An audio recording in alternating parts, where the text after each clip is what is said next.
नमस्कार दोस्तों, आप लोग कैसे हैं। आशा करता हूँ कि आप लोग अच्छे ही होंगे। आज बात करेंगे बीपीएससी बिहार पुलिस एसआई भर्ती 2023 यानी कि बिहार पुलिस सब इंस्पेक्टर का इसका जो वैकेंसी निकला हुआ है, इसके साथ आपको एक एक करके विस्तार से बताएंगे। तो बने रहे इस वीडियो में। यहाँ पे बिहार पुलिस द्वारा एक जो नोटिफिकेशन के द्वारा यहाँ पे जो दिया गया है, देख सकते हैं यहाँ पे बिहार सरकार गृह विभाग आरक्षी शाखा में पुलिस अवर निरीक्षक के रिक्त पदों पर प्रतियोगिता परीक्षा के आधार पर सीधी नियुक्ति हेतु विज्ञापन ऑनलाइन आवेदन पत्र प्राप्ति की अंतिम जो तिथि है यहाँ पे जो दिया गया कि 5 नवंबर 2023 तक यहाँ पे दिया गया है। इसके जो पद है वो पुलिस सब इंस्पेक्टर के पद है। लेवल 6 आपका जो वेतन है आपका लेवल 6 का मिलेगा वेतन आपको। रिक्त संख्या की मैं बात करूँ तो यहाँ पे जो दिया गया है वो 4275 मैंने 1275 पोस्ट निकला गया है। उसके बाद बारे में सच आपको डिटेल से आपको बताते हैं, तो बने रहे इस वीडियो में। बिहार पुलिस दरोगा के 1200 पदों भर्ती के लिए आवेदन शुरू। यहाँ देखिए योग्यता समय सारी डिटेल्स आपको एक एक करके आपको विस्तार से बताया जाएगा। अगर पहली बार आप आए चैनल में तो लाइक सब्सक्राइब कमेंट से जरूर कीजिएगा और टेलीग्राम से भी आप जुड़ जाइएगा और व्हाट्सएप चैनल से भी आप जुड़ जाइएगा। उसके बाद बात करते हैं कि बिहार पुलिस एसआई भर्ती 2023 के लिए आवेदन आज यानी 5 अक्टूबर 2023 से शुरू कर दिया गया है। इच्छुक एवं योग्य उम्मीदवार बिहार पुलिस अवर सेवा आयोग की आधिकारिक वेबसाइट पर जाकर bpsc.bih.nic.in पर जाकर 5 नवंबर 2023 तक ऑनलाइन आवेदन आप कर सकेंगे। उसके बाद यहाँ पे जो दिया गया है आप जैसे यहाँ पे आइएगा पुलिस एसआई भर्ती 2023 इसका जो महत्वपूर्ण जो तिथि है यहाँ पे जो दिया गया है, इसका जो ऑनलाइन आवेदन शुरू होने की जो तिथि यहाँ पे दिया गया है वो 5 अक्टूबर 2023 से स्टार्ट है। ऑनलाइन आवेदन की जो लास्ट डेट है यानी कि अंतिम तिथि वो 5 नवंबर 2023 दिया गया है। उसके बाद बात करते हैं कि बिहार पुलिस भर्ती रिक्त पदों का विवरण के बारे में। तो कुल आपको 1275 पदों में 441 पद आरक्षित है। एससी के लिए आपको 275, एसटी के लिए 16, अत्यंत पिछड़ा वर्ग के लिए 238, पिछड़ा वर्ग के लिए 107, पिछड़े वर्ग की महिलाओं के लिए 82, ईडब्ल्यूएस के लिए 111, ट्रांसजेंडर के लिए 5 पद आरक्षित है। यानी कि अनारक्षित माने जनरल कैटेगरी के लिए आपको 441 पद यहाँ पे दिया गया है। एससी के लिए आपको 275 पोस्ट यहाँ पे दिया गया है। एससी के लिए आपको 16 पोस्ट दिया गया है। अत्यंत पिछड़ा वर्गों के लिए आपको 238 पोस्ट दिया गया है। पिछड़ा वर्गों के लिए 107 पोस्ट दिया गया है और पिछड़े वर्गों की महिलाओं के लिए 82 पोस्ट दिया गया और ईडब्ल्यूएस के लिए 111 पोस्ट दिया गया और ट्रांसजेंडर के लिए 5 पद ही आरक्षित दिया गया। ये देख सकते हैं। इसके बाद यहाँ पे आता है कि बिहार पुलिस एसआई अप्लाई शैक्षणिक योग्यता यानी कि बिहार पुलिस जो सब इंस्पेक्टर के जो अप्लाई करना चाहते हैं इसका शैक्षणिक योग्यता क्या है। तो आपको बता दें कि बिहार पुलिस एसआई भर्ती के लिए उम्मीदवार को किसी भी विषय में ग्रेजुएशन पास होनी चाहिए। यानी कि आपको बता दें कि बिहार पुलिस में एसआई की भर्ती के लिए किसी भी उम्मीदवार को ग्रेजुएशन पास होनी चाहिए, तभी आप इस चीज़ में आप फॉर्म फिलअप कर सकते हैं।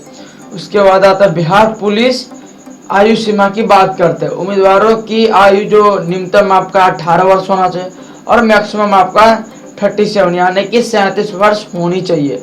आयु की गणना की बात करें तो 1/8/2023 से होगी। राज्य सरकार के नियमों के मुताबिक आयु सीमा में भी आपको छूट मिलेगा। उसके बाद बात करते हैं कि बिहार पुलिस एसआई रिक्वायरमेंट के कैसे होगा चयन। तो आपको बता दें कि 3 चरण में आपका चयन होगा। एक में होगा आपका प्रारंभिक लिखित परीक्षा यानी कि रिटन एग्जाम आपका होगा। उसके बाद आपको होगा मुख्य लिखित परीक्षा यानी कि पहले प्रारंभिक लिखित परीक्षा होगा, उसके बाद मुख्य लिखित परीक्षा होगा, उसके बाद आपका फिजिकल टेस्ट होगा। तो देख सकते हैं। उसके बाद आते हैं यहाँ पे बिहार पुलिस लिखित जो परीक्षा है, तो लिखित परीक्षा 2 चरणों में होगी। एक होगा आपका प्रारंभिक एवं मुख्य परीक्षा और दूसरा आपका होगा लिखित परीक्षा के सभी पत्र बहुल विकल्पीय प्रश्नों पर आधारित होंगे। यानी कि आप देख सकते हैं आपका 2 चरणों में आपका लिखित परीक्षा होगा।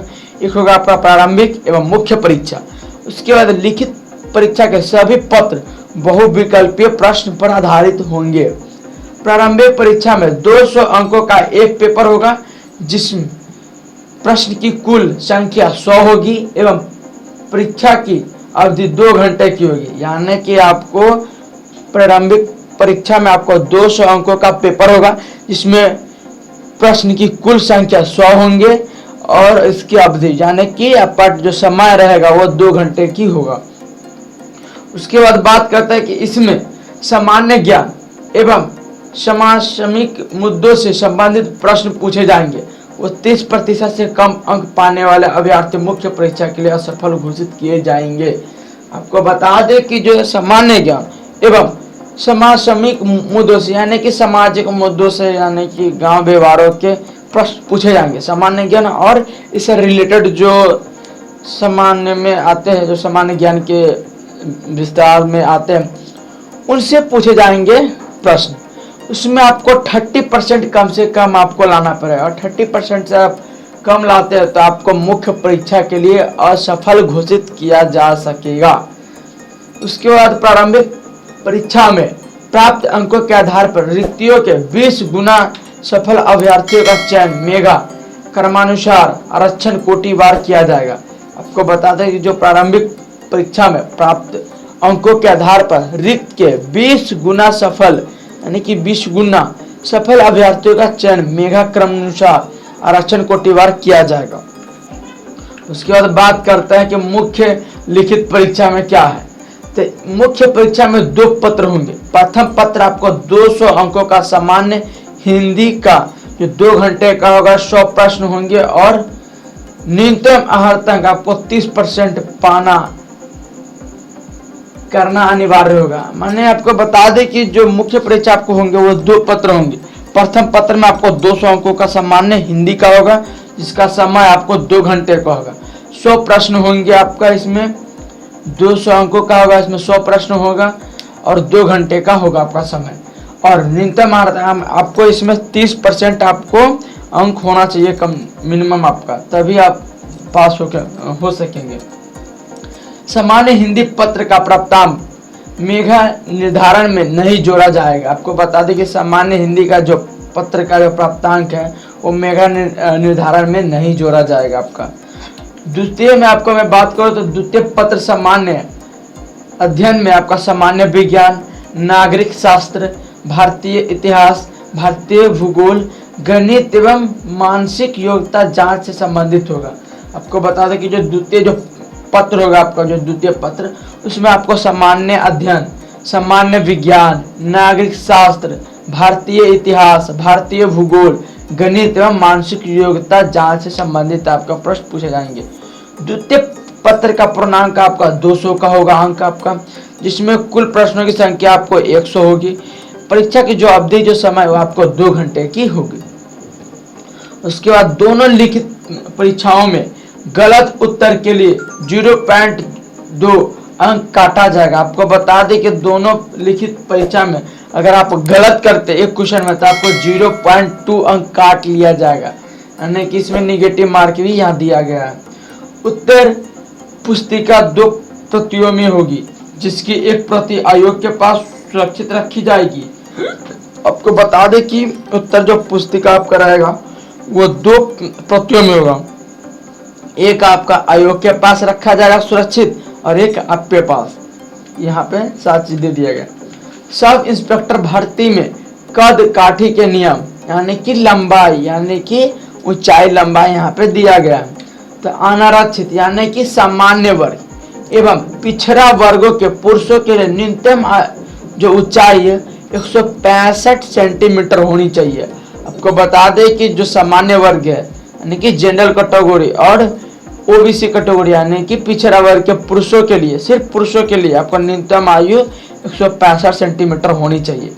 अत्यंत पिछड़ा वर्ग और अनुसूचित जाति एवं अनुसूचित जनजाति माने कि ईबीसी कैटेगरी या BC2 BC1 category, SC category और ST कैटेगरी के पुरुषों की न्यूनतम ऊंचाई आपको 160 सेंटीमीटर होनी चाहिए। यानी कि BC1 या EBC, ST और SC पुरुषों के लिए आपको न्यूनतम जो ऊंचाई रहेगा वो 160 सेंटीमीटर होनी चाहिए। उसके बाद बात करते हैं कि सभी वर्गों के महिलाओं के लिए न्यूनतम ऊंचाई 155 सेंटीमीटर एवं न्यूनतम वजन 48 किलोग्राम होनी चाहिए। सभी वर्गों की महिलाओं के लिए न्यूनतम ऊंचाई जो 155 सेंटीमीटर एवं न्यूनतम वजन आपको 48 किलोग्राम होनी चाहिए, यानी कि 48 किलोग्राम होनी चाहिए। उसके बाद नीचे आते हैं सीना, यानी कि सिर्फ पुरुषों के लिए अनारक्षित यानी कि जनरल कैटेगरी, ओबीसी कैटेगरी और ईबीसी कैटेगरी पुरुषों के लिए बिना फुलाए 81 सेंटीमीटर न्यूनतम होनी चाहिए। फुलाकर आपको 86 यानी कि 86 सेंटीमीटर आपका होनी चाहिए न्यूनतम। फुलाने के बाद नाम में कम से कम 5 सेंटीमीटर का अंतर होना चाहिए, अनिवार्य ही होगा। यानी कि आपको फुलाने के बाद में कम से कम 5 सेंटीमीटर का अंतर होनी चाहिए। उसके बाद अनुसूचित जाति एवं अनुसूचित जनजाति पुरुषों के लिए बिना फुलाए 79 सेंटीमीटर न्यूनतम होनी चाहिए, माने कि एससी कैटेगरी के लिए और एसटी कैटेगरी के पुरुषों के लिए वो 79 यानी कि 79 सेंटीमीटर होना चाहिए न्यूनतम। फुलाकर आपको 84 सेंटीमीटर होनी चाहिए न्यूनतम। फुलाने के बाद सीना में कम से कम 5 सेंटीमीटर का अंतर होना अनिवार्य होगा। शारीरिक की दक्षता जो परीक्षा है उसके बारे में बात करते हैं।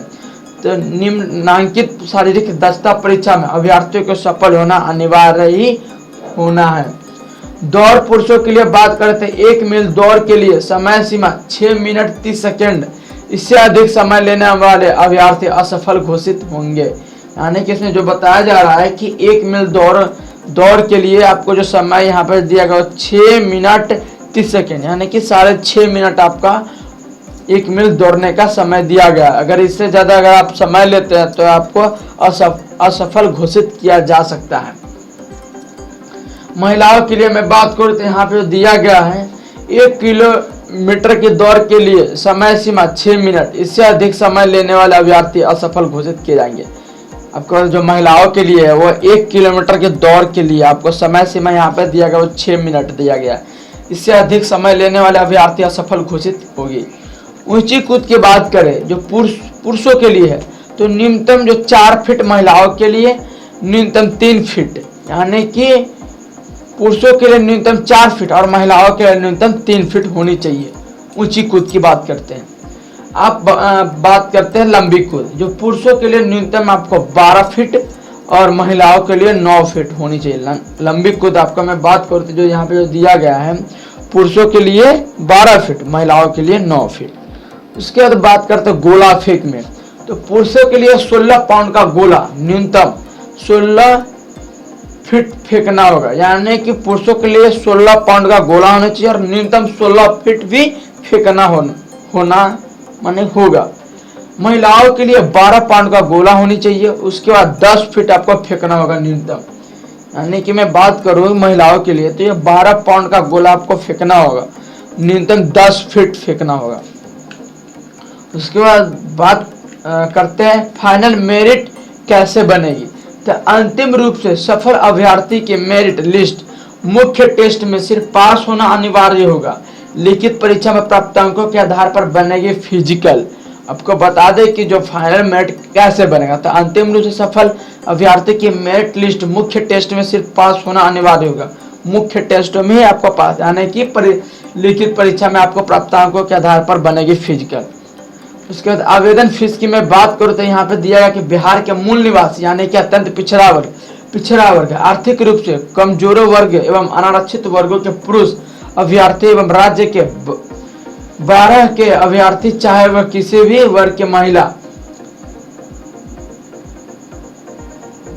की महिला या पुरुष, थर्ड जेंडर में 700 रुपये आपको भुगतान करने पड़ेंगे। आपको बता दें बिहार के मूल निवासी अत्यंत पिछड़ा वर्ग और आर्थिक रूप से कमजोर वर्ग, अनारक्षित वर्ग के पुरुष अभ्यर्थी और राज्य के 12 के अभ्यर्थी, चाहे वह किसी भी वर्ग के महिला पुरुष थर्ड जेंडर, वो 700 रुपये आपको भुगतान करने पड़ेंगे। बिहार राज्य के मूल निवासी अनुसूचित जाति अनुसूचित जनजाति वर्गों के पुरुषों महिला और राज्य के मूल निवासी सभी वर्ग कोटि की महिला अभ्यर्थी एवं थर्ड जेंडर वर्ग के अभ्यर्थियों के लिए 400 रुपये का भुगतान करने पड़ेंगे। उसके बाद कैसे करना इसका ऑनलाइन, तो आप यहाँ पे भी आपको मैं बता दूं कि आज स्वतः स्टार्ट ही हुआ है इसका। यहाँ पे दिया गया है, आपको बता दूं यहाँ पे सब इंस्पेक्टर यहाँ पे दिया गया है। इसके बाद यहाँ पे आप क्लिक कर सकते हैं ऑनलाइन आवेदन करने के लिए। यहाँ पे जैसे आप क्लिक कीजिएगा तो यहाँ पे एक न्यू विंडोज खुलेगा। विंडोज खुलने के बाद यहाँ पे दिया गया है कि रजिस्ट्रेशन एंड मेक पेमेंट। आपको यहाँ पे आ जाएगा बिहार पुलिस सब ऑर्डिनेट सर्विस कमीशन, यहाँ पे आ जाएगा सारा चीज़। उसके बाद यहाँ पे आप देख सकते हैं रजिस्टर्ड एंड मेक पेमेंट। यहाँ पे जैसे आप क्लिक कीजिएगा तो यहाँ आपको हिंदी में भी आपका यहाँ पे साथ आपको दिखेगा। इंस्ट्रक्शन यहाँ पे दे दिया गया है, देख सकते हैं एक एक करके।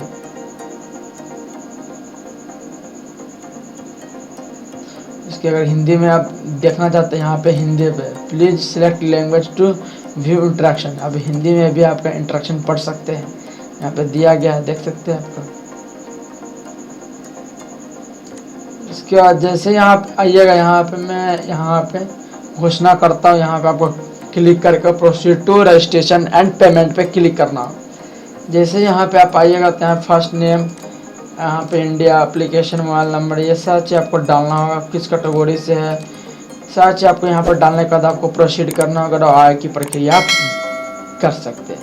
अगर वीडियो अगर अच्छा लगा हो तो लाइक सब्सक्राइब कमेंट से जरूर कीजिएगा। जय हिंद, जय भारत, और ज़्यादा से ज़्यादा शेयर कीजिए कि लोगों को फटाफट ये ऑनलाइन आवेदन कर सकेंगे। जय हिंद, जय भारत।